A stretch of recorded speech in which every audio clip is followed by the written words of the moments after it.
What's going on, everybody? Welcome back to another edition of the Colin Thompson Show. Jack and I are working through some technical difficulties and some fun per usual, making fun of me for my resilient MacBook Pro that's been with me now for years, my resilient microphone that's been with me now for years.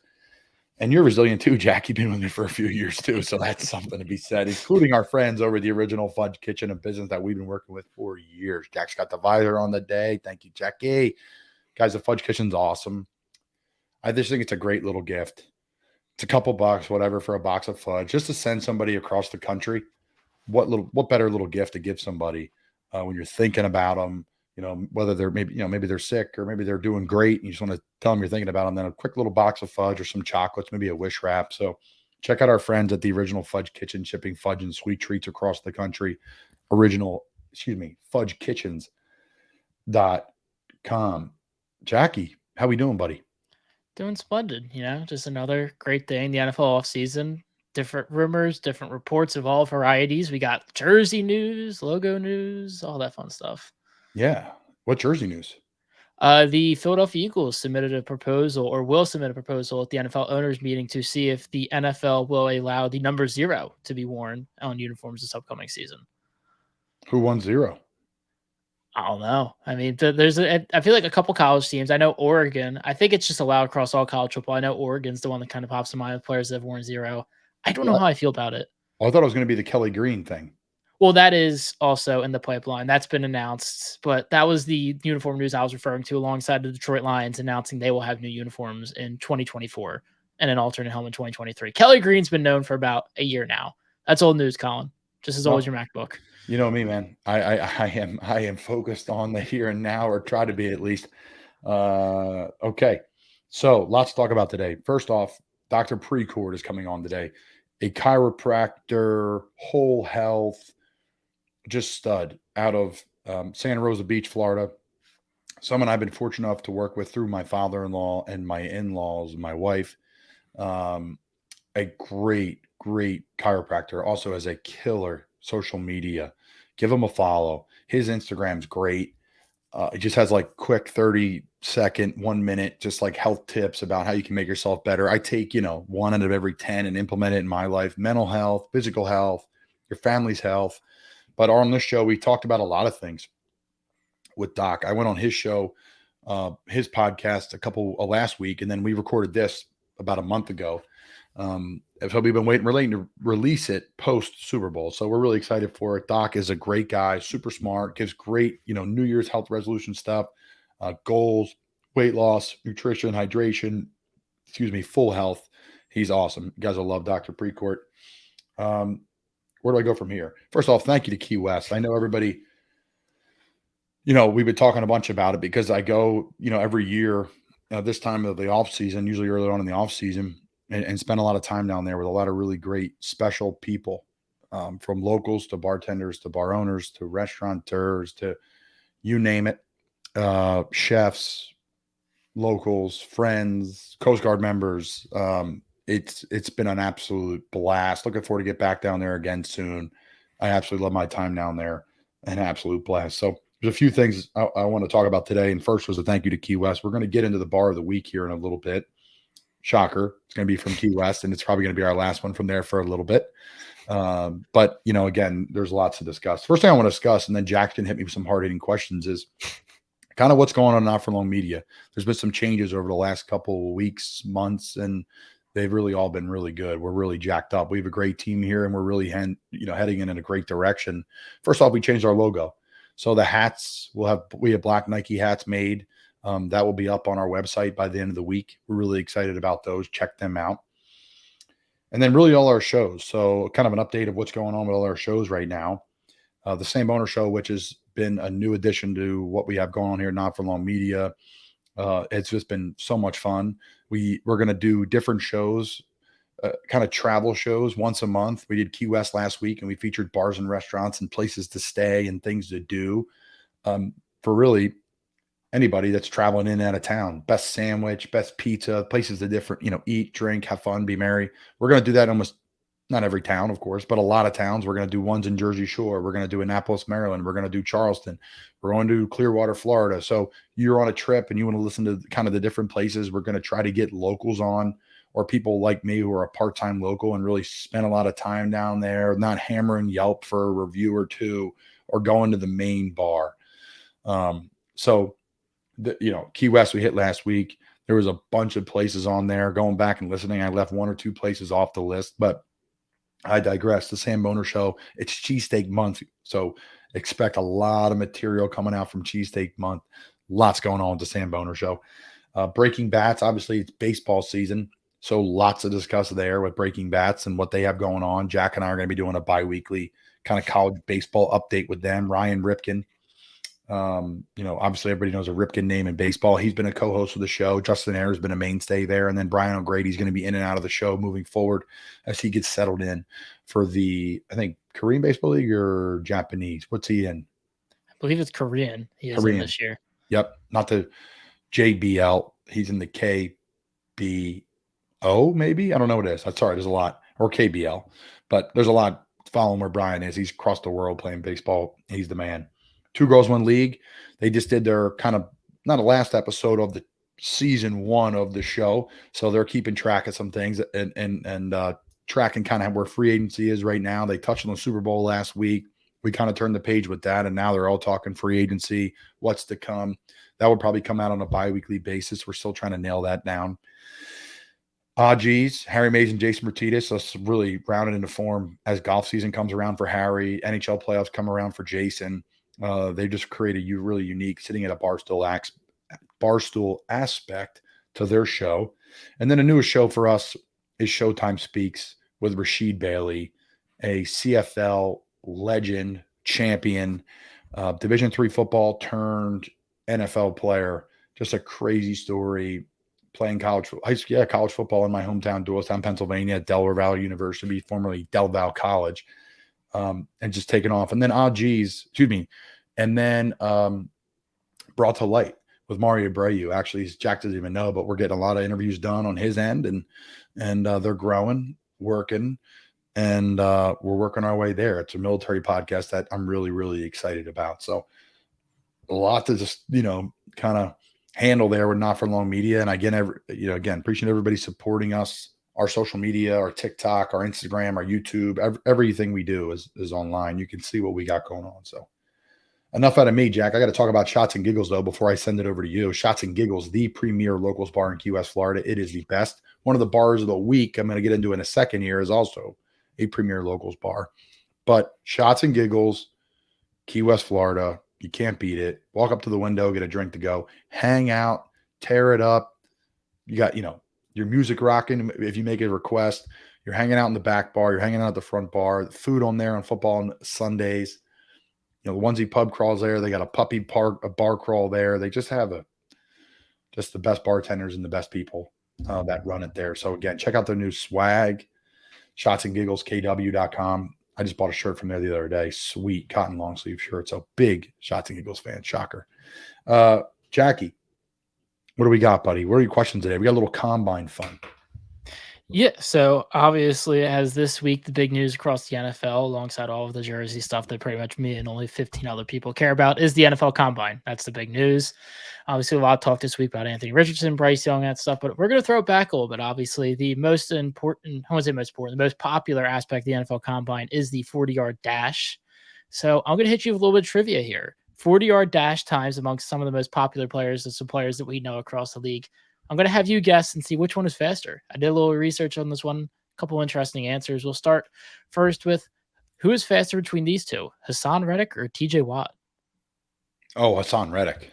Absolutely. Hassan had a crazy 40. I think he was almost probably 4.3. And Watt's really fast too, but Hassan's, I think, 4.3, 4.4 territory. Came in as a defensive back at Temple.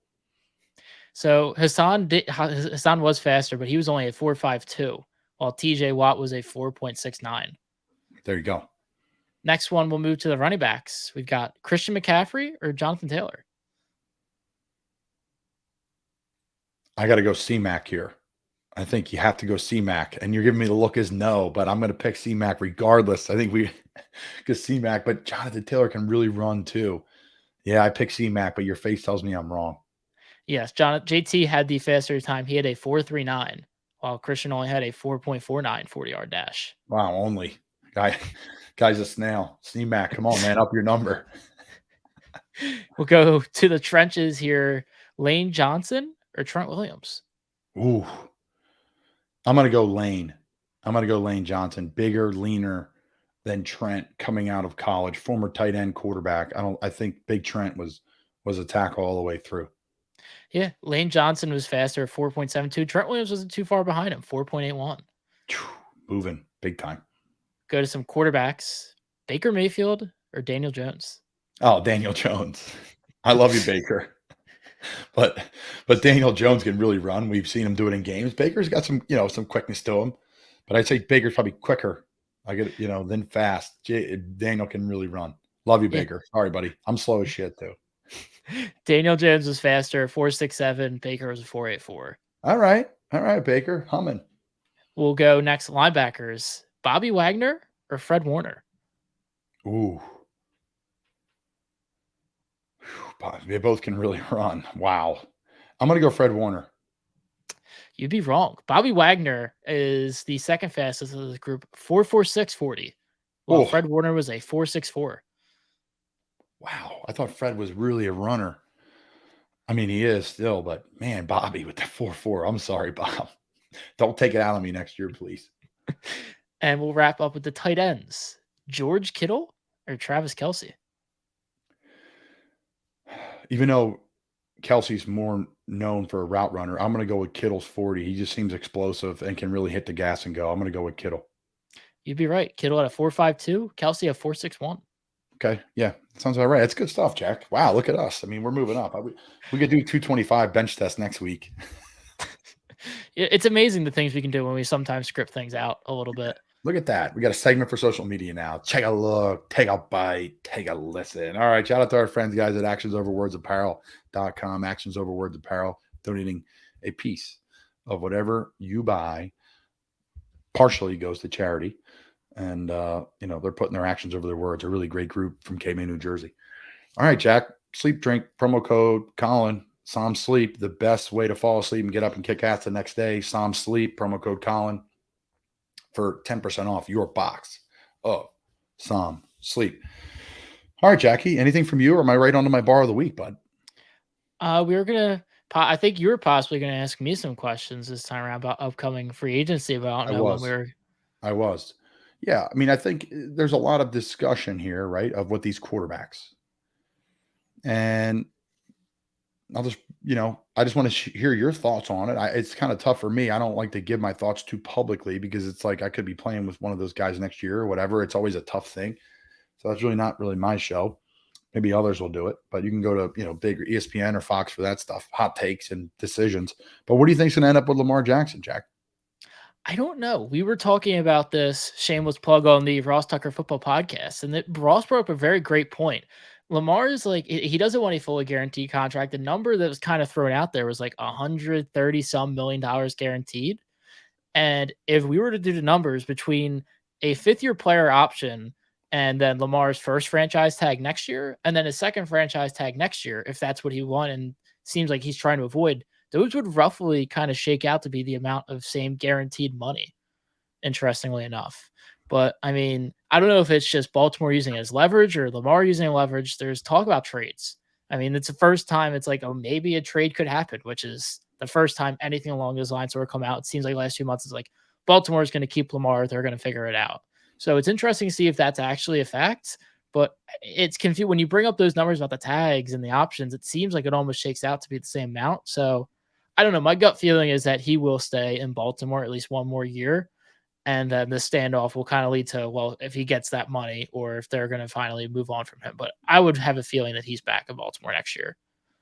Interesting stuff, really. And again, being in this area here now in Annapolis between Baltimore and DC, all these conversations come up all the time. I'm in the sauna, people are asking, we're just general conversation at the bar, whatever's going on. We've had these talks, right? Do you keep them? Do you not? I think it's a great debate. It's like, do you get to big draft haul? Like you see like a Tyreek Hill situation where like the Chiefs, saved a bunch in cap, but also got a huge haul back. And that we're like, do you do it where you put yourself in a cap situation, but Lamar's that electric and he makes up the difference because he is, right? So who knows how it's going to shake out, but wish him nothing but the best. And he's been a great player in the league, an MVP candidate and winner for a very long time and a great player. So, Jack, how about Derek Carr? What are your thoughts on him?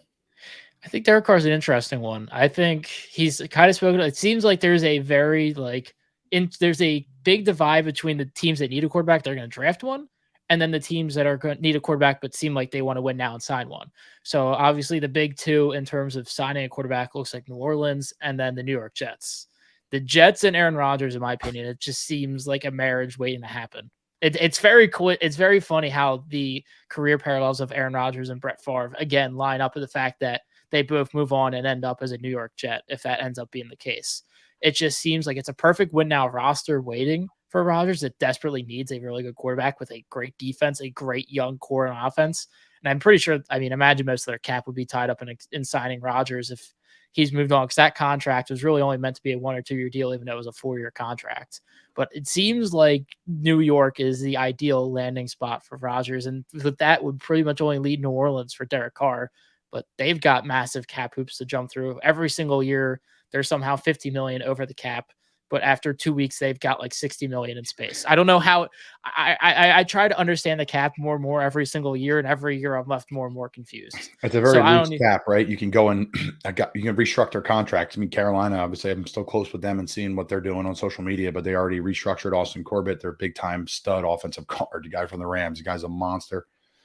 Coming off an ACL, crazy, feel bad for him. He was covering an interception, and boom, his ACL popped the last game of the year. So really sad. I think the backup quarterback market is very interesting to me this year. There's just a lot of big names. Now, are these guys backups? Are these guys starters? That's not for me to decide. But where do they end up? PJ Walker, Baker Mayfield, Sam Darnold, Carson Wentz. Like, who out of that group becomes a starter and gets in and plays really well and proves people that, hey, you know what, this guy still can do it, has always been able to do it? Because that group right there, I don't know Carson, but I know the 3 other gentlemen, and I think all 3 of them are starters in the NFL. I do, PJ, Sam, and Baker. So, we'll see what happens, but that's an interesting market too. Like, what's going on with Matt Stafford in LA? There's a lot of really fun stuff. I also think one of these big quarterbacks, you never know what's going to happen. I think there's more movement that's going to happen than you think. I think the draft's going to be more aggressive every year.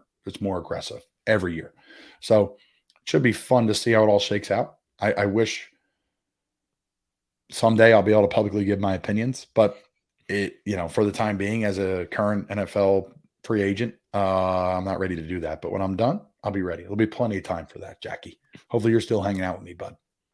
We'll see. Maybe. Well, I mean, hopefully I'll be able to talk to you if you still got that laptop. I mean, listen, if you want me to get a new laptop, and you're going to a game this year, go to SeatGeek. Use promo code Colin Thompson. $20 off your tickets over $50 or more. Going to a baseball game this year, just go to SeatGeek. Buy those cheap tickets up top. Boom. Punch the promo code in. Save $20. That will buy you what? 1 beer nowadays at a game. So it's better than no beer, I guess, Jack. Pay for your parking, maybe. Again, promo code Colin Thompson, COLINTHOMPSON. Thank you, guys. All right, Jack. So you talked Aaron. We talked Derek Carr. We talked about the quarterbacks, Lamar, like what's going to happen. They're like the 3 big names going on. You know me, my quarterbacks, Jack. It's pretty straightforward. It's the bar of the week for me. That's the most important quarterback of the week for me, pal. Guys, it's an interesting one this week because I'm combining 2 places. And these 2 places were both featured on our last show with the Samboners. So the bar of the week this week is the Bearded Lady in Key West, Florida, and Lost Boys Creations in Key West, Florida. They're right next to each other. The Bearded Lady is an awesome, local, fun, chill vibe hangout. And Lost Boys Creations are these hats I always wear, which had an amazing collab together last week that was called Rock the Shop. And we went in there. We got some Lost Boys mugs. We were able to go next door, kind of grab a beer, hang out, and really just was blown away by, again, Bearded Lady and Lost Boys together right next door to each other and what they put on for Rock the Shop. And Jason Lamson and friends played, which was really cool. It was a private audio recording. We had to be quiet, cameras rolling, really kind of like Sugar Shack sessions for those that follow that online, but just a really, really cool vibe that they had going on again. So shout out to Brian Miller at the Bearded Lady and Matt Atkinson at Lost Boys Creations, because you guys did a really great job putting that together, along with Jason and his band. They were 5 stars. Everything was really first class, honestly. And, it was awesome. Me and Coast Guard Lance swung through, hung out. My brother and his boyfriend Danny came to a little later. And it was just an unbelievable show put on by Jason Lampson's friends, Bearded Lady, and Lost Boys Creations. I was blown away by it, honestly. If you get a chance to go to one of the Rock the Shops there, definitely try to swing through in Key West. Check out those dates if you're ever in town. So, food and ambiance. The ambiance is great between the both places, obviously. So we go to 5 out of 5. Cold beer, 5 out of 5.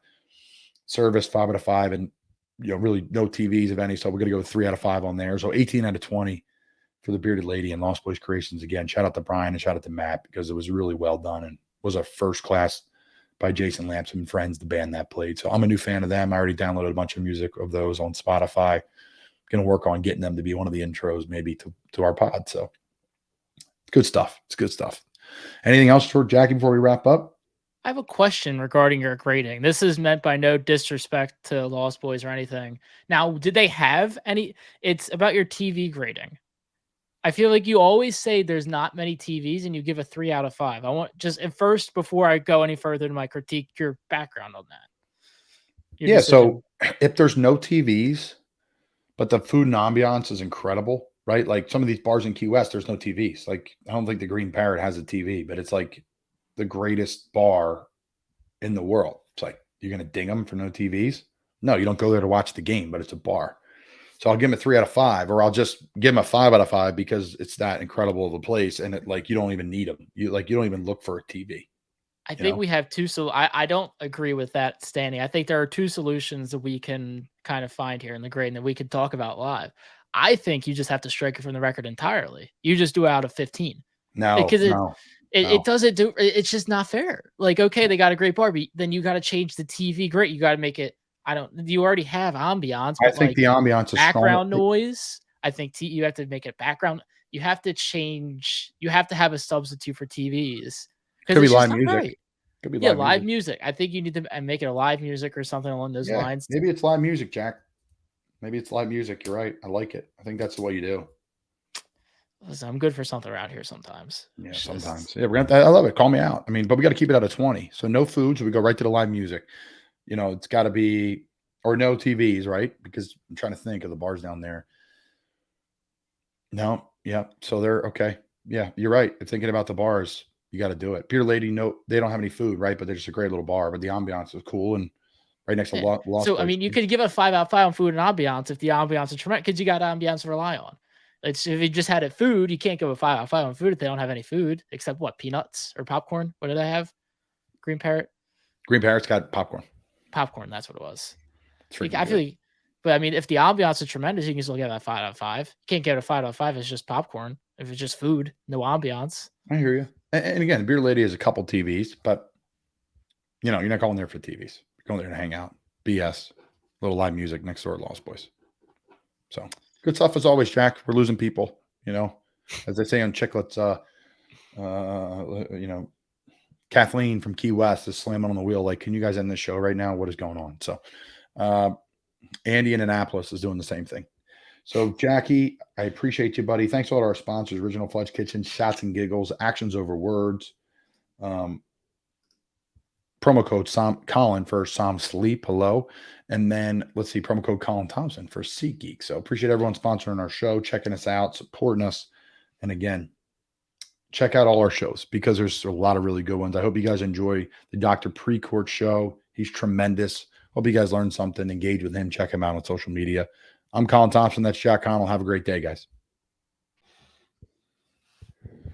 All right. So an old friend, a current friend, and someone I get to see probably about once a year. Not enough. Truly one of the best chiros I've been blessed to come across. And we're going to get into it a little bit. But that's Dr. Precourt, Bart Precourt, Balance 38 Studio. Doc, how you doing today? Doing awesome. Thanks for having me. Good to see you. It is good to see you too, virtually. I'd rather see you in person with your hands on me. Yes, folks, that is a man putting their hands on me and manipulating my body in amazing ways. I met Dr. Bart through Fred Dupree, who I know will be listening to this. My father-in-law, this is his most highly anticipated video, Doc. He's jacked up and ready to go. I'm like, what question should I ask him? He's like, ask him about the cleanse. I mean, I just can't wrap my head around it. But I mean, what's up with this cleanse? So I'm gonna jump, get right to it. Yeah, let's do it. This is perfect time of year. So every year we run an annual cleanse, and over the years, I think we've been doing probably 10 plus years. And over these years, it's kind of taken on a life of its own, which is it's amazing. So people all over the country do it, and of course, a huge part of the people doing it are here right in our community. And we run it beginning of the year. And what's fascinating about it is, we'll talk about the results in just a moment. Yet it's as much as it is a cleanse, and we talk about the food, and we have different foods, eat these and don't eat these. The biggest thing, Colin, is our mindset, our approach toward food is hands down the biggest topic. And that is a real one for, I think, all of us to like the cleanse, the results. Listen, we got people that lose weight, blood pressure goes down, hot flashes go away, cholesterol drops, all of those amazing things. And it's quite simple. And often, I've heard of health being simple. It really is. I don't know that it's easy, but the concepts and the foundations of being healthy, or the things that we need to do, they're not complicated. They're definitely not complicated. What complicates them is that we are humans and we are a complicated species. So the cleanse itself, it's fun. I think if there's ever an opportunity to have fun, changing things up and expressing a little discipline when it comes to food, which that is a tough one. It is. It really is. So what's interesting is when people say, what do you think the hardest part of health is? 'Cause I still think the concepts are very easy, and I'll be glad to go in as much detail of what the actual cleanse is, what foods to and not to eat. The concept is very, very simple. When people ask me, what's the hardest part of health?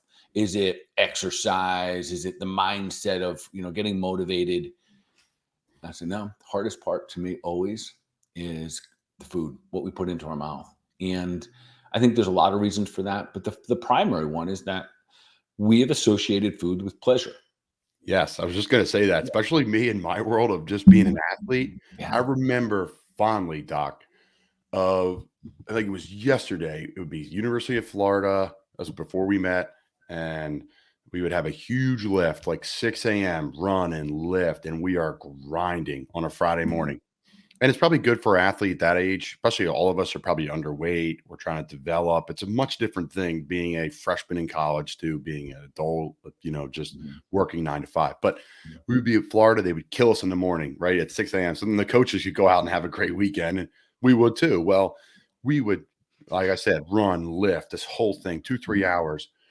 And then we would go to the dining hall, and I mean, load up. And that was like our gift, right? And then go back and take a really big nap. And again, I think that was probably valuable to us. It was camaraderie. It was socialization. There's so many things to that. But I did it. And then when I would transfer as a pro athlete, when I need to do less of that, probably because I'm not burning as much, I'm being smarter. I'm trying to work, smarter, not harder, for lack of a better term, so I don't burn myself out. I found myself blowing up a little bit when I was with the New York Giants. My rookie year, I got to the NFL. First of all, they have a first-class dining service. I mean, unbelievable. They're like the crown jewel in the league, as well as some other ones. But I put on like 10 pounds over, I don't want to say 10 pounds, but it fluctuates all the liquid you're putting in your body. But I was getting big quick because I wasn't burning as much in college. There was different union things, and I don't want to get into all that, but we couldn't work out as much really in the NFL. I came to find out. So that reward, that sugar really reward, right? That is what just blew me up. And that's what I'm doing now in my life. Cindy, I'm very lucky, and my family's pretty healthy, and we try to like high protein diet instead of like no carbs. It's like just high protein. So I got you off track there, but I completely understand the reward of like hard workout, reward yourself, or, hey, I worked out today, I'm going to have an extra drink, or, hey, I worked out today, I'm going to eat this quiche when I don't really need to do it. I think it's worth at least having a conversation before we start thinking about changing nutrition, putting a why behind it. Yeah. So because if I just, start to have a conversation about nutrition with people, the moment we start doing that, inevitably people start thinking, oh my goodness, does that mean I can't have pizza this week, or I can't have my favorite nachos? And these things going through your brain. So immediately there's some resistance that takes place. And I understand that because we have used food as a source of pleasure really since we've been on the face of this earth. So when you think about it, it's kind of fascinating. We use food to celebrate. Let's just say there's a birthday or someone has a baby. You celebrate a good workout and you plow food into your body. And holidays. And then interesting enough, we also use food for condolence. Right? Yeah. So And drink. And drink, yes. Yeah, big time. So when we look at it in its usage, we go, oh man, maybe we should pump the brakes a little bit here. So and I'll share this because in the event, and hopefully no one has this, but inevitably it will, if someone has a heart attack, if someone gets diagnosed with the boogly wiggly, they get diagnosed with cancer or something like that, what is the very first thing that gets modified? It's diet. The first thing that happens is, we got to stop eating this. Whether those instructions are even proper or correct, that is the very first thing that we go to, saying we should probably pay attention to what goes into the vessel, what goes into the machinery. And there was probably warning signs right before it, right? Where there's smoke, there's fire, right? There's always warning signs for every accident, right? Always. And we've been lured, I think, big business and big pharma have quite frankly lured us away from the self-acknowledgement and the self-responsibility that comes along with making proper choices. So you add all these things up, and then all of a sudden you get labeled with this thing called being an adult. And once we're adults, we start leaning away from two things. One, accountability. I think that's real.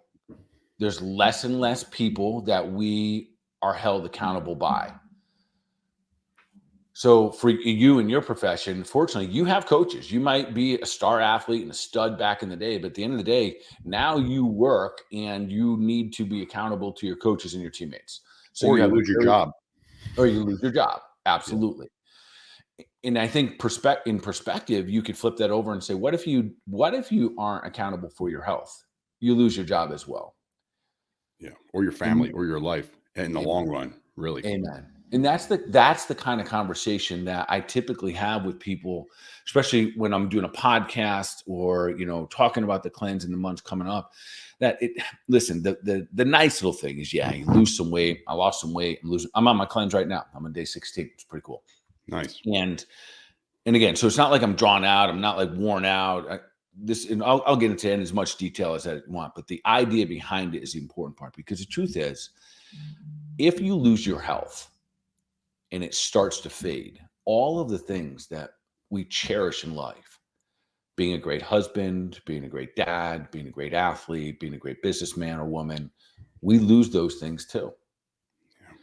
And then the other part is, and this is a tough part of the conversation, but the other part too is that if your health really starts to fade, this is hard words, but they're real. You actually start to become some level of a burden for those who have to tend to you.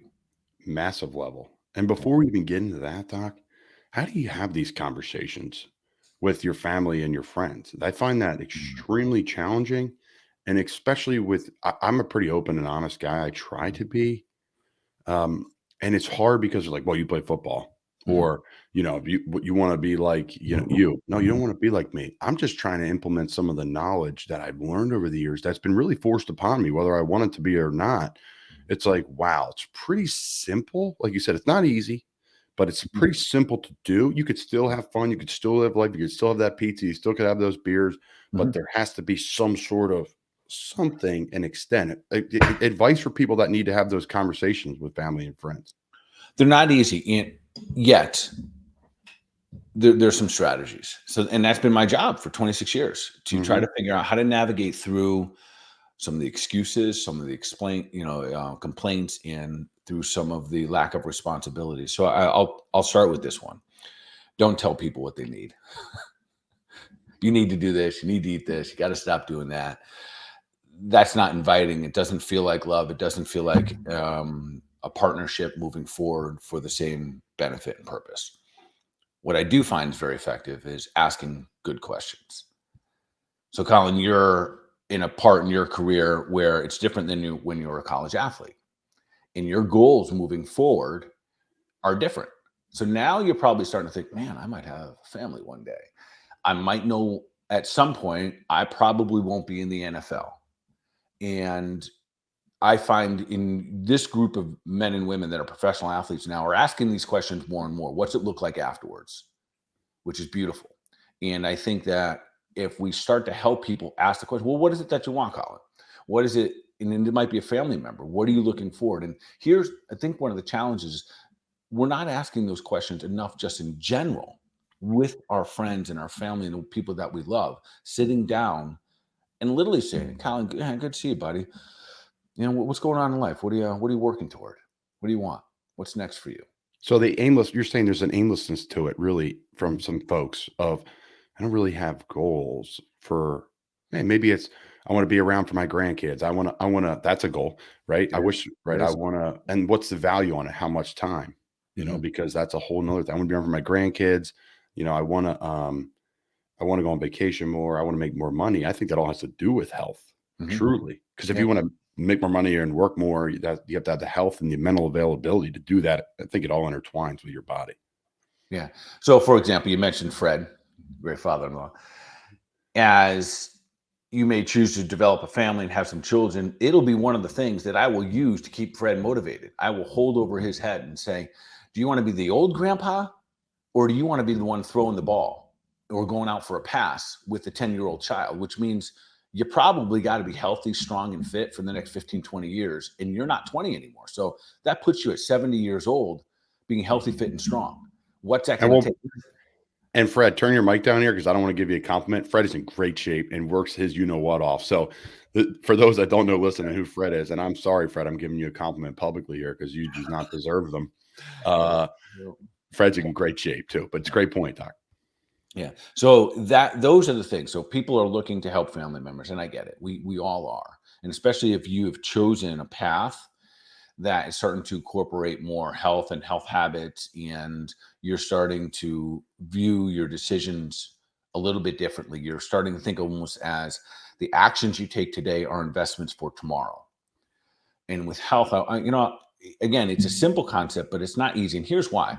If you go to the gym one day, let's just say I haven't worked out in a long time and I go into the gym today, I work really hard. When I get done and I look at my muscles, are they any bigger?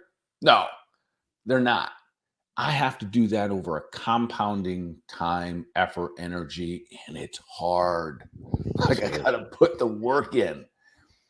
And then over time, you get to see the results. And I think mentally, you actually feel the results right away. If you change within a week or two, your body goes right away mentally. Like, I want this. I crave this. It's like a diet. It's hard to jump into. But once you get in it, it's awesome.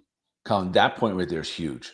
Because once we commit ourselves to something that's hard and we know there's that risk of failure, man, it lights us up. You're literally, your body starts to dump the dopamine. That right there. And that's where the journey becomes equal to the destination. And when we are on a journey, and we often hear the conversation of, what's your purpose?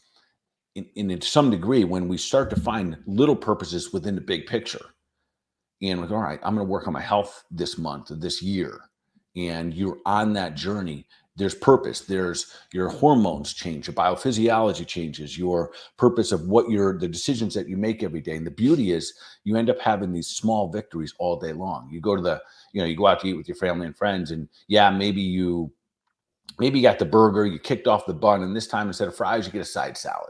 Huge victory. You still had the fun with your family and friends. You still went out. You had all the experiences. You just made subtle decisions. And then we start to stack those.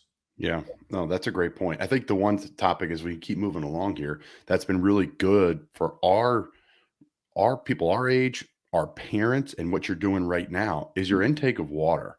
I really do. And again, I'm not going to sit here and be like, but I don't know those facts. But it's funny. My wife's a PT, Sydney, who and I'm like the football player who's like seen all the presentations that she's giving me and the conversations we had. I just can't articulate the probably scientific facts behind it, but I know I need to drink a gallon plus water a day, training maybe more, sauna definitely more.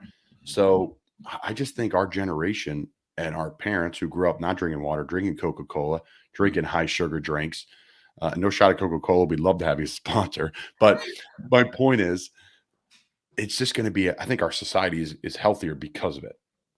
Yeah, that brings up another interesting point. So this is 26 years for me. And if you had asked me in about year 18, 19, maybe 20 years into practice, and you said, well, how do you think science is doing in terms of advancing its information that's usable for the everyday person to level up their health? And I would have given you a very straightforward, it's failing miserably. The ability for science to articulate things and put them into the usable office, the health practice office, and then for the consumer to then level up.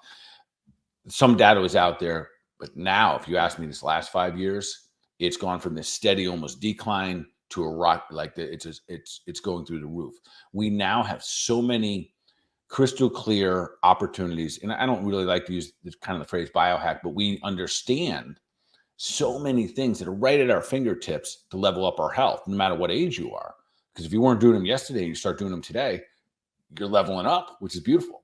So sauna, cold tanks, drinking water, taking a time out from eating, a little bit of intermittent fasting.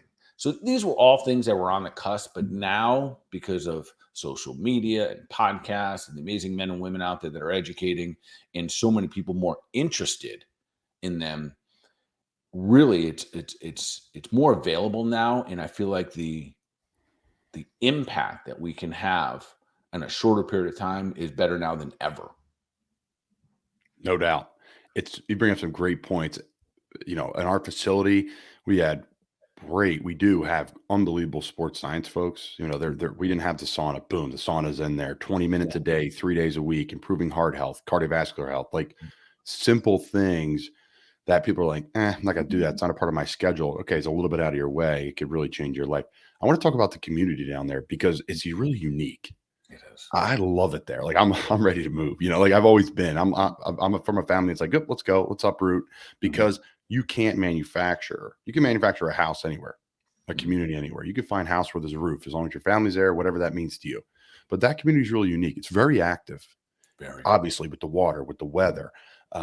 It's just tremendous. Obviously, you have a practice there. You don't just have a practice though. It's chiropractic care. It's massage. You have the health food store next door. I mean, it is a beacon of light amongst a lot of light there because it's a great place. Talk about the community, the health community, and the involvement with just your store, which is kind of in the middle of it all. Okay, so I'll kind of give you a sort of the listeners can have a picture of what we do. So we have these two little old beach houses, which we put our businesses in. One, we have kind of, we'll call it the health services. It's our health studio. We have a yoga studio. We have a yoga teacher training program that we have. There's chiropractic, acupuncture, functional medicine, massage, like you said, some personal training, private training. So all of that in one building. And then in the building right next to it, which is literally about 20 feet next door, we have an organic cafe. It's awesome. Yeah, it's awesome. And what's funny about that's my wife and I, she really kind of was a spearhead there.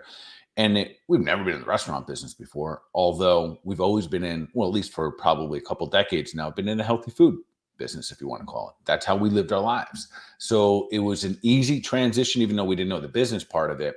We knew the food component of it. So we often joke that it's, everything is kind of doctor prescribed. So all our recipes, everything are kind of approved by me, and then they make them awesome, which is pretty cool. And what's really interesting there, Colin, talking about community, this is the fascinating part. We're the first to open up a little health studio and an organic cafe in this area. And what's interesting, if you go to a lot of other communities, maybe like the bigger cities or Austin or Atlanta or something, you'll find a lot of little organic places. And in the beginning, people would say, well, you can't do an only organic place. It's just not going to work. You're not going to have enough consumers. Well, I got news for you. It's this, and then you speak about this community being special. It really is. It's fascinating. And I don't know that there's one thing that makes it fascinating. I think there's a combination. It is a beautiful environment. If you've never down to the Panhandle, into Seagrove Beach, or down into this area, if you get a chance, you come down here and you go, oh, got it. Those are the most beautiful beaches in the United States of America. Maybe some are even in the world. I hate to say it. Yeah, right. But it's really true. I've been fortunate to travel. I mean, of course. I mean, maybe you get to go somewhere south of the Bahamas. You were talking like Turks and Caicos, like, but truly the beach and the sea life and the interaction between community and that, and it's special. It's an old Florida vibe too, which I think is really cool. And you get a yes, you're gonna have tourism, which is great. It drives business, it drives people. But when the tourism kind of peels back, and we were there for COVID, it's an active community. Truly is. They are invested in their health. It really is. And what's also fascinating about it, this is not necessarily, it's not like say old Florida where everyone's retired. This is still a very proactive, it's got a very entrepreneurial spirit here. And I think that drives a lot of it. People love meeting new people. It's a melting pot. We just like yourself, we've all come from different areas and land here. And there's some old timers that have been here, the locals we'll call them, but all of us become kind of the locals because we're all contributing to the community.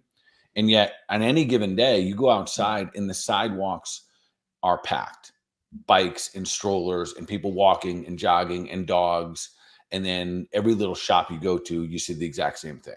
People are paddle boarding, running the beach. I mean, I love training there. It was the healthiest point of my life actually was COVID. And we got stuck there, whatever it was, right in the heart of it. I just finished in the XFL. And we drove up and we're going to be the whole 2-week thing, right? And then we were there. They were shutting down the beaches, which is crazy, but I understand why. But I mean, running, training, I was absolutely loving it. There's great gyms down there. And don't get me wrong, folks, for those looking to vacation there's plenty of little bars and restaurants too that are tremendous. So we're like a sales pitch here for 30A. Right. And we could do it literally. We could probably talk for about an hour about how incredible it is. And that speaks to so much of it. So meaning consider that the extended version of our tribe. Yeah. And being a team member, how important the tribe is. That holds you accountable. That's the part that expects the best from you, that wants to see the best from you. And the momentum of everyone's best efforts operating from a place of love, operating from this place of I can and I will, and I'm looking forward to these next potential opportunities in my life. That mentality is magnetic. So this is what's fascinating. So if you have, let's say you need to go like pick up something, and that drive would just be a 2-mile drive down the road, and you got in your car and you drive 2 miles. Somewhere along that 2 miles, you're going to start feeling a little guilty that you didn't ride your bike because everyone else is riding their bike and they get a basket and they're running back and forth. And that's what's so fun about it. You don't want to be the one in your car because everyone else is living a healthy lifestyle of taking advantage of the opportunity that it's so wonderful and so kind of the norm to do so. It's high quality vitamin D there too, off the beach. I mean, the sun's great. And honestly, Doc, for me, if I drive, because my wife wants to drive everyone on bike. Like, say we're going out for a couple of beers, we'll go like 20 miles for beer. I'm like, I can't. Like, I'll go 20 miles on a bike, but we got to separate the two things for me. Like, they don't go together. She's even more active than I am. Yeah. But I'll stop at the crosswalk if I feel guilty. I'll just let people cross for like 30 minutes just to make me feel a little bit better about myself. Talk about my man behind you there and your dogs and your kind of family, because I have him on my laptop here. There's no cooler place, guys. You go into Balance 38, there's cutest bulldogs in the world everywhere. You could buy your vitamins there, but talk about what the dogs mean to your practice and your family, because it's just not, they're more than just dogs. I hear them prancing around here. They're talking. They hear us talking about them. Yeah. So, they're a big part of our life. It's part of the package, quite frankly. And so if interesting enough, Colin, the very first day I ever walked into practice, I had my bulldog with me, not these guys. And that's I think anytime you're able to authentically just do your thing and not care so much what others might think or what about it, it just gets easier and more real every day. So if you walked into Balance Health Studio, which is our little health studio, there's a good chance that there's going to be 2 dogs sitting in the chairs that you want to sit in. And they might get up for you, they might not. And they're part of it. They're part of our culture. And I also think there's something special about the energy of an animal.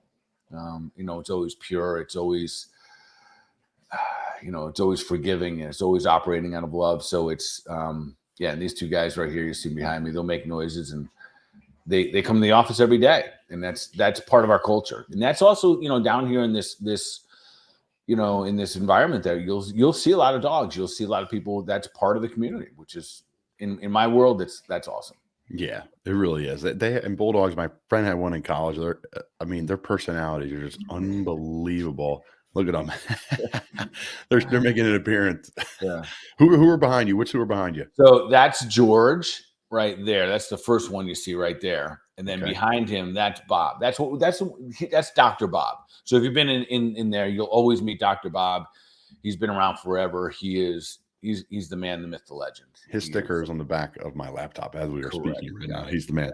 So again, we've got about 10 minutes left here with Doctor. So I think for me, I was 3 questions. I'm sitting here, I'm talking to Sydney about that I think are good. I think I'm going to ask you in 3 different versions of the question. So a question about what a dormant person should be doing to just improve their life a little bit. An active person, again, my father-in-law will use an example. He's active, he's thinking health conscious, he's you know, he's doing both ends. He's having fun, but he's being active, he's eating well, he's strong, healthy, and then a pro athlete's perspective. But I want to start with a pro athlete.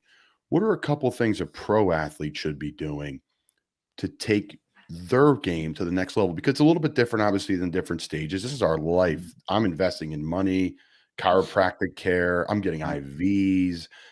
There's a whole thousands of dollars of investment back into my body because that's my business. It's like investing in your business. So, thoughts on how you can improve, or give an opinion or a few on how you can improve pro athletes. A great question, and this is my job. This is.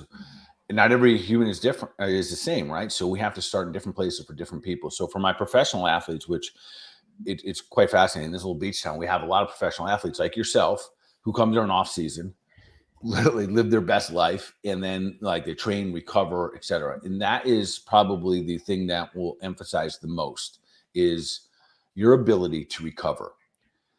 At the time you get to your level, you're not lacking effort. You're not lacking the ability to desire to push and put your body through incredible, inhuman situations of terms of putting the work in. To do what you're doing, you have to do that. Even if you've been gifted, you still have to be able to willing to do hard shit, quite frankly. Excuse my language. No, you're good. Let it rip, Doc. You're good. The emphasis at this point for my professional athletes is mastering the art of recovery. And we want to take that in a couple different levels. First and foremost, it's sleep. It is sleep 100%. So we heal when we sleep. We detox when we sleep. We create and balance hormones when we sleep. So muscle recovery happens when we sleep. So mastering the art of recovery is huge. Now, the things you're talking about there, things like using a sauna to help detoxify. Here's the thing about detoxification, that the human body, and this is really, really interesting concept just to kind of think about for a moment, is the single most effective, efficient, and intelligent detoxification machine in the world. Its job is to get rid of the bad things, get them out of the body so the body can get back to making new cells. And we make 2 million red blood cells per second. Okay. And I often throw that out because it makes people go, wait a minute, you got that right, Doc? 2 million per second. Yes, 2 million cells per second. And here is a good place to apply you are what you eat. So if your body's making 2 million red blood cells per second, and you just crush your body in a hard workout, training hard, you got bumps and bruises all over your body, you need a ton of recovery. That's going to happen at night. And what you put into your body this afternoon and this evening are going to make those cells. So if you finish with a big piece of cake and a couple beers before you go to bed, you're now making cells with a big piece of cake and a couple beers. Oh, man. So that ability to recover, to sleep, sauna, hyperbaric chambers, detoxification, putting in proper foods, water, like you said, fundamentals are usually where we need to start and then start stacking. Yeah. Even things like sauna and cold tank, those are awesome. But get your sleep schedule down first. Get your ability to become a detox machine. And how easy is that? Just start drinking a ton of water. Filter.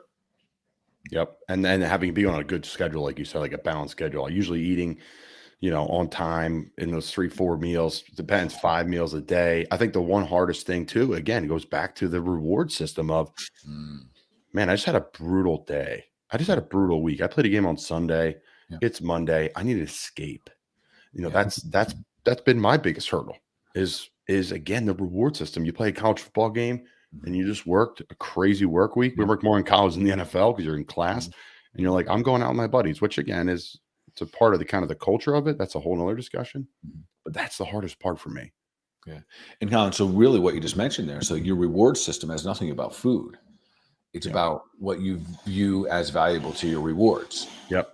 And ultimately what this says is we peel back the layers of what that is. And what that means is that your dopamine rush that you receive from food is a priority at this point. And most of the time it's a priority because we're not fulfilling that dopamine rush in other areas frequently enough. Last night I did a podcast. We have a podcast that we do every Tuesday. And shout it out, Doc. What is it? Shout it out. It's called the Health Made Simple Show. Dr.Bart. Every Tuesday we go live. We'll bring on guests. You're coming on, my friend. Love it. These will be good, fun conversations. And one of the conversations that we talked about last night was, and this is a big one, and it's what I call the value of a day. Okay. I was asked the question, why do you think some people just don't have a health routine or don't care anymore about their health? And I think it's because we have reduced the value of a day on the face of this earth. We have minimized how important every single day in our life is. So where I am as a healthcare provider at this point in my life, I'm 53 years old. So I've had an opportunity to experience a lot of tough things. I've seen friends pass. I've seen, and a good example is we just saw what took place 2-3 weeks ago with DeMar on the field. Okay. That is exactly what I mean about the value of a day. We see, and there's really so much beautiful things that come. So, after dark, there's always light. Day brings on, light. Or dark, I should say. The night brings on the day, which means darkness always brings light if we're open and ready to see this. So you take an event like that, and what can we take from it? That will ultimately be the question and the conversations around from it. What can we take from this? What can we learn? How do we grow? And we saw where in the moment of darkness, people came together. The elevation of love, like it went through the roof. It was the best thing that football needed, Doc. I think it was. It's a shame, but him getting healthy obviously is one. And I know that, and Doc and I are on the same page with that. I'm just letting our listeners know. But that was people are like putting down their fantasy football lineup. They're putting down their betting apps, and it's like, okay, there's a human element here. Mm-hmm. He's got a family. He's got friends. You see how the teammates are reacting on both sides. Mm-hmm. Really was good. Yeah. So that inevitably should all make us step back and go, wow, every single day is super valuable. I don't want to lose one of them. So how do I invest to have more good days where I'm not with a tube in my mouth, or I'm not so medicated that I can't communicate, or I can't go out and play with my grandkids, and start putting that value. So we start to invest in having the best quality of life possible. I know we're a little distracted on you're good, man. This is a part of the show. Yeah. So this, to me, really becomes the bigger question when we start to think, well, why would I need to cleanse? Well, I eat pretty good. How do we maximize and optimize so we have greater value in every single day? So when you tell me that your reward system was to kind of punish your body with toxins, we have to start to look at that. Where is that from a mind perspective, not necessarily from a nutritional perspective? The nutrition part is easy. Eat real food. If it has one ingredient, eat it. I just call it God's garden. If it comes from a root plant tree, walks in the garden, swims in the sea, eat it. Right? And if it has a bunch of stuff in it, probably don't eat it. And the beauty of that, Colin, so I can have my burgers, I can have, my chicken, my eggs, my fish, I can have all that stuff because those are simple God's garden type foods. But the emotions that wrap around and the decisions process that we make, I don't know that there's enough value associated with the everyday. So when things happen like that, if we can extract and say, wow, maybe it allows you just to hunker a little closer to your spouse or your friends or your family and say, just letting you know, I truly love you. And this is part of being healthy. This is part of that next decision that gets made. Because when we're able to make that, it should be comfortable, but it's semi-uncomfortable just to randomly tell your spouse, your friends, hey man, I'm just calling because I'm thinking about you. I want you to know that I love you. That's it. Once we make those little awkward conversations, it gets a lot easier to say, you know what? I'm not going to have the fries today. I'm going to order a side salad. They all feed each other. Clearing the mental availability to do that is massive. And it probably leads to burnout if you don't. And I've been there as a player where you are just, you're boom, you're here, you're there, you're burned out by the ball, you're burned out by the social side of football, coaches, player. I mean, it's there. You still love your job. You still are blessed to have it. But, you know, I had a coach, Pete Mangiri, and he was my XFL tight end coach. And he was coach for Columbia for years and Patriots tight end coach. And Pete was just like, guys, you got to take care of everything around this game or it's going to start to bleed into the game. So it's the same thing with work, right? Your work performance will based off, you know, your health and your life, and then opposite, work health, mentally health at work leads to coming home. Are you available for your, I found struggles with that just open this year. I had some injuries. One of my good friends passed away. First really true loss in my life. Someone I was really close with. Obviously, grandparents died, and it's sad, but it's part of life. But someone young and shouldn't have passed. So you're 100% right. And I find myself now a little healthier mentally, a little clearer mentally, especially as the season is wind down. I really truly try to let people know how I feel about them as much as I can, especially positive, because I now have the availability to do that. Which is amazing, and that's where, you know, the light can come from the dark. So let's loop back to, just so I do answer your question. I love it. Let's go to the mid tier. Let's go to like somewhere in the middle, like someone who's an active, either adult or young person who, again, maybe has a couple drinks the weekend, or, you know, enjoys their life. It's not what we're promoting here, but it's like, how can Doc help that kind of mid range, trying to make it work? And for this group, I would say work on the weakness. And I'll make that simple for us. And so there's three things we want to really just kind of look at our health in perspective of. And it's how you eat, how you move, and how you think.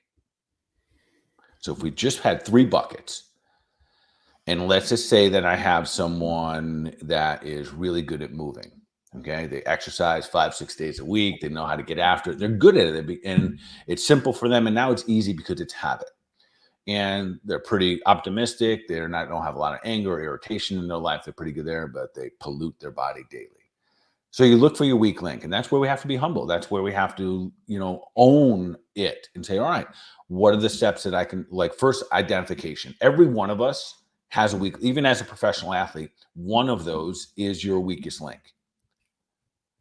And we've all heard you're only as strong as your weakest link. So if you look at your bucket and say, what's my weakest link? And you could always take your movement down and be like, well, is it my strength, whatnot? In this middle group, if I was going to be real specific, I'll give something for movement. The middle group here, that's me, quite frankly. 53-year-old, that's that's Fred. That's us. It could also be the you know, kids in my range that like you said, working out 5 days a week, having a good time on the weekend, you know, doing that life, which I would probably be like, and I will probably be like when I'm done playing. Yes.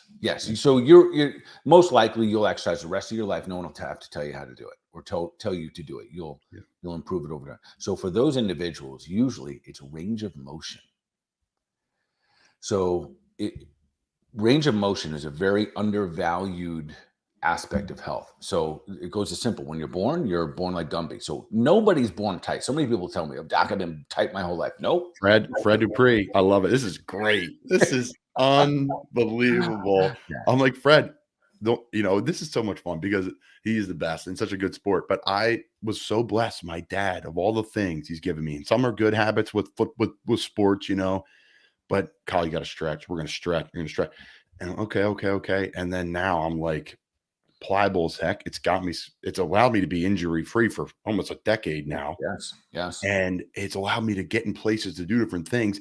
I'm not the fastest player, but I can bend and get into situations to take and not the strongest. That's for damn sure. Mm-hmm. But take on a blow or whatever it may be. So continue. I'm sorry, but pliability, movement. Yeah, the ability to move. So we're born like Gumby, we die like in rigor mortis. So we want to, and just look. So sometimes we just have to look, well, how is my range of motion? And really to start to, can I stretch? Can I touch my, like the simple stuff? Can I touch my toes from a standing position? Right? Like bend over and my hamstrings loosen up. And that just starts it. So range of motion is a challenge. And the reason that is a broad spectrum challenge for a lot of people is because of our lifestyles of sitting in these things called desks. All of our lifestyles are kind of bent forward. So we literally start to do what's called creeping short of muscles. And then we put a lot of emphasis on the spine, and everything starts to get derailed when we lose fundamental just range of motion. So people that have better range of motion have a better lifespan. I would add to that footwear.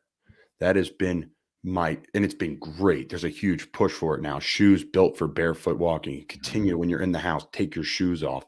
You get the yoga toes, which I'm rocking all the time because you folks are jamming their feet into dress shoes. For my world, it's cleats and sneakers and lifting shoes. And we're constantly, my health in my lower body has improved tremendously just because of the footwear I wear. And now I'm so one way that if I put like my pair of dress shoes and we go out, my calves are starting to twitch. Yeah. So I'm like, I got to trash all these shoes. But you know what? It's not worth it. I think the footwear, that's been another progression that's coming out of social media, because that's all over social media now, is the barefoot running. I do a bunch of that as well. That's a part of my recovery process on a Monday for a Sunday game, is barefoot running. Wow. So you're doing some good stuff, my friend. I'm trying, man. I'm trying to make this thing go. I'm 29. My goal was 30. I reset my goal to 32 now to play at a high level, to play at that level I want to be at. So as we wrap up, for the dormant folks, advice. So pick an area that you would enjoy to have success in first. Like, would you like to eat better? Would you like to move better? Would you like to, have a mindset that serves you better? And dive into that one. Dive into the one that you would enjoy having the victory first, because that's an important part of it. So I have some people that say, they don't want to go to a gym. And it could be for a lot of reasons. They didn't have a good experience there. Maybe they're intimidated. They don't know what to do. Fine. There's so many other ways so if they say they want fitness, but they don't want to go to the gym, listen, walking, beautiful place. A lot of the people I start with a walking and a push-up routine, period. They don't have to go to the gym. They don't need any fancy gear. They don't need any weights. They just need to put a little bit of action into it. So find that one thing that if tomorrow it was better than it was today, it would put a smile on your face. And from there, now, this is the important part. There's going to be two things for all three of these. There's two things that every one of us is going to need really to optimize. By yourself, you can do a good job. But if you really want to optimize and you really want to be moving in the right direction, two things. One, you're going to need a strategy. That may mean you need a coach, you might need a mentor, you might need a physical therapist, you might need a nutritionist. You don't have to know all of those things to be successful. What you do need to know is how to find someone who knows all those things to help you. And then the second part of that is accountability, and make it fun. So it's not someone who's just going to let you know when you're not doing it right, but someone that will also celebrate with you. Colin, I can't emphasize this one enough. One of the reasons you want the food after the hard workout is we lose the art of celebration. Celebration. So in sports, I love sports because there's such a risk of failure, right? So how many teams are going to actually be super happy at the end of the year? One, right? The team that wins the Super Bowl. And they then have a dopamine push for the entire season because they are world champions. But the risk is that all the other teams, with 31 other teams, probably going to fall short and have a little bit of a failure. And there's other wins throughout the course of the way. But the art of celebrating is lost.